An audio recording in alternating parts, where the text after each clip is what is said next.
Hi friends, ഞാനിത് വളരെ സ്പെഷ്യലായിട്ട് ചെയ്തൊരു കേക്കായിരുന്നു. എന്താണെന്ന് വെച്ച് കഴിഞ്ഞാൽ എൻ്റെ അമ്മാവൻ പുരോഹിതനായിട്ട് 30 വർഷമായി. ഡിസംബറിൽ 30 വർഷമായിരുന്നു.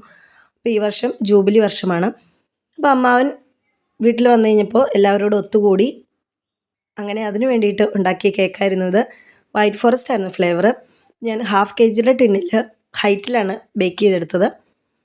ഇതിനുള്ളിൽ ഫില്ലിംഗ് ആയിട്ട് കൊടുത്തിരിക്കുന്നത് മിൽക്ക് മെയ്ഡും പിന്നെ കുറച്ച് സ്ട്രോബെറി ക്രഷും ആഡ് ചെയ്ത് മിക്സ് ചെയ്തു. എന്നിട്ട് വൈറ്റ് ചോക്ലേറ്റ് ഇട്ട് കേക്ക് അങ്ങനെ ക്രം കോട്ട് ചെയ്ത് സെറ്റ് ചെയ്തു.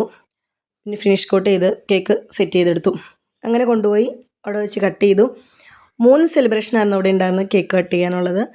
മറ്റ് സെലിബ്രേഷൻ്റെ ഡീറ്റെയിൽസ് ഞാൻ അടുത്ത വീഡിയോസിലൊക്കെ ആയിട്ട് ഇടാം. അപ്പോൾ എല്ലാവർക്കും ഭയങ്കര പരാതിയായിരുന്നു, എൻ്റെ കേക്ക് കഴിക്കാൻ പറ്റില്ല, കുറച്ച് എന്തെങ്കിലും പരിപാടിക്ക് ഒരു കേക്കല്ലേ ഉണ്ടാവുള്ളൂ, അത് കുറച്ച് കഴിക്കാനേ കിട്ടുള്ളൂ എന്നുള്ള പരാതിയായിരുന്നു. ഇത്തവണ എല്ലാവരുടെയും പരാതി തീർന്നു. 3 കേക്കായിരുന്നു ഉണ്ടായിരുന്നത്. ലാവിഷായിട്ട് കഴിച്ചു. എല്ലാവരും വീട്ടിൽ കൂടെ കൊണ്ടുപോയി. അപ്പോൾ ഈ ഡിസൈൻ നിങ്ങൾക്ക് ഇഷ്ടപ്പെട്ട് ഞാൻ എല്ലാവരും ലൈക്ക് ചെയ്യുക. ചാനൽ സബ്സ്ക്രൈബ് ചെയ്യാതെ ആരെങ്കിലും ഈ വീഡിയോ കാണുന്നുണ്ടെങ്കിൽ ഒന്ന് സബ്സ്ക്രൈബ് ചെയ്ത് സപ്പോർട്ട് ചെയ്തിരിക്കണേ. Thanks for watching.